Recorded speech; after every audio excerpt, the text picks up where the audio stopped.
সুপ্রিয় দর্শক, আসসালামু আলাইকুম। BD Mamun blogs Facebook page, YouTube চ্যানেলের পক্ষ থেকে সুস্বাগতম, শুভেচ্ছা জানাচ্ছি সবাইকে।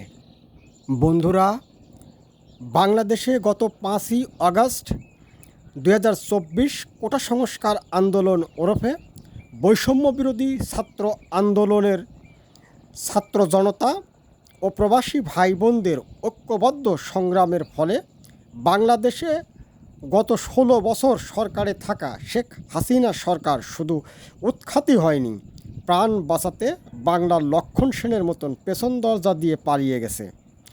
প্রায় 90 জন মন্ত্রী এমপি সবাই পালিয়ে গেছে। বাকিরা সব দেশে আত্মগোপনে রয়েছে, কোনো খোঁজ খবর নাই। বাংলার ইতিহাসে এরকম দুর্ভাগ্যজনক ঘটনা একবার থাকলেও বাংলাদেশের ইতিহাসে এই প্রথম ঘটনা।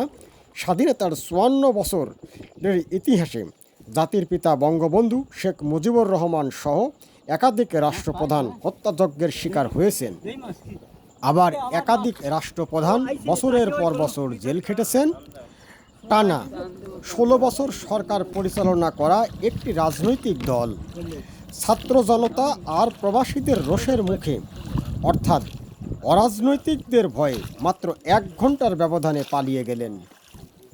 গত 5ই আগস্ট আওয়ামী লীগ সরকার উৎখাতের পর ছাত্র জনতা ও প্রবাসীরা বাংলাদেশ স্বাধীন হয়েছে বলে বিজয় উল্লাস মাতোয়ারা হয়ে ছাত্র জনতাদের এক অংশ দেশ জুড়ে নৈরাজ্য, লুটপাট, অগ্নিসংযোগ, দখল, জবরদখল, হত্যা এবং সাম্প্রদায়িক উস্কানিমূলক সুড়সুড়ি দেওয়ার অবাধ চেষ্টায় লিপ্ত হয়। এই ঘৃণ্য কর্মকাণ্ডের তীব্র প্রতিবাদ ও নিন্দা জানাচ্ছি। ছাত্র জনতা ও প্রবাসীরা এই বিজয়কে স্বাধীনতা বলছে, যা অত্যন্ত পরীক্ষিত অপরাধ, যা আমাদের জাতীয় সংবিধানের সাথে সাংঘর্ষিক। বাংলাদেশ স্বাধীন হয়েছিল 1971 সালের 16ই ডিসেম্বর। বাংলাদেশ দ্বিতীয়বার স্বাধীন হওয়ার প্রশ্নই আসে না। হ্যাঁ, ছাত্র জনতা ও প্রবাসীদের এই বিজয়কে স্বৈরাচার, স্বৈরতন্ত্র, একনায়কতন্ত্র, অগণতান্ত্রিক সরকারের বিরুদ্ধে ছাত্র জনতা ও প্রবাসীদের অভ্যুত্থান, গণ অভ্যুত্থান, বিপ্লব, গণবিপ্লব বলা যেতে পারে, এর বেশি কিছু নয়। অত্যাচারী আর নিষ্ঠুর সরকারের বিরুদ্ধে পৃথিবীর দেশে দেশে এরকম ঘটনা বিরল নয়।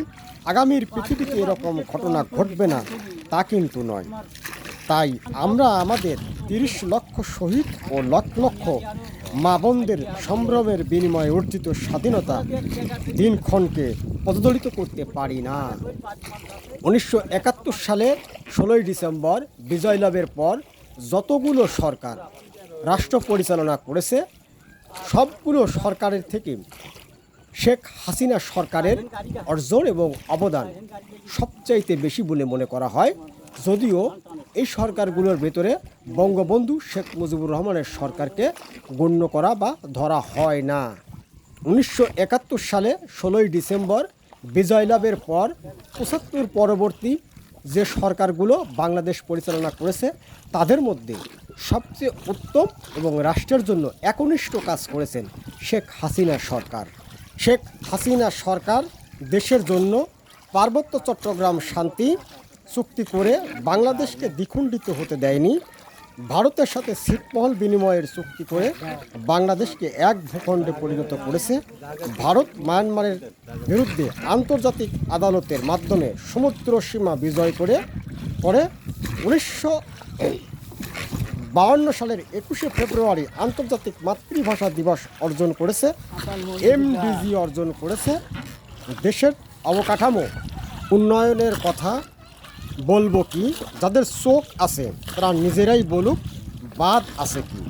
অর্থনৈতিক ভিত্তি বা উন্নয়ন বলতে যা বোঝায় তার সব অর্জনই শেখ হাসিনা সরকারের। শিক্ষা, স্বাস্থ্য, সামাজিক নিরাপত্তা সহ আমাদের জাতীয় জিডিপি 7.5% উপরে নিয়ে যাওয়া, এটা শেখ হাসিনা সরকারেরই অবদান। এত অর্জনের পর শেখ হাসিনা স্বৈরাচার কেন? কারণ তার সখ্যতা হয়েছিল এদেশীয় দালাল চক্রের সাথে, যারা কিনা লাখ লাখ হাজার হাজার কোটি টাকা বিদেশে পাচার করেছে। নিত্য প্রয়োজনীয় পণ্যদ্রব্যের বাজার 12 মাসি কালোবাজারি চোরা কারবারিদের সিন্ডিকেট চক্রের দখলে থেকেছে। 1,20,00,000 প্রবাসীকে সরকার মোটেও মূল্যায়ন করেনি। ভারত তোষণ নীতিতে থাকলেও বর্ডারে গুলি বন্ধ করতে পারেনি। আর ছাত্র সমাজের বুকে গুলি চালিয়ে কোটা সংস্কার আন্দোলন ওরফে বৈষম্য বিরোধী ছাত্র আন্দোলন দমনের চেষ্টা ভয়াবহ স্বৈরাচারে পরিণত করেছে শেখ হাসিনাকে। স্বেচ্ছাচার, অনিয়ম, দুর্নীতির কথা কি বলবো, আমি আমার নিজের ভোগান্তির কথাটাই বলি যে এদেশে আমার পরিবার 4 পুরুষের আওয়ামী রাজনীতি বা সমর্থিত পরিবার, অথচ একটা সংগঠনের তদন্তে এনএসআই আমাদের বিএনপির ট্যাগ লাগিয়ে দিল। স্থানীয় সংসদ এবং আওয়ামী নেতৃবৃন্দ কেউ সমস্যার সমাধানে হাত বাড়িয়ে দিল না। শেখ হাসিনা, আপনি রাজনীতি করবেন কাদের নিয়ে যদি আমরা না থাকি আপনার পেছনে?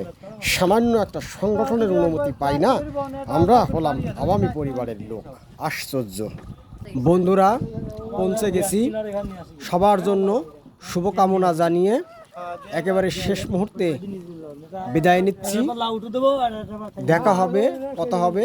সে পর্যন্ত সুস্থ থাকুন, ভালো থাকুন। পরবর্তী ভিডিওর জন্য সংযুক্ত থাকুন। খোদা হাফেজ।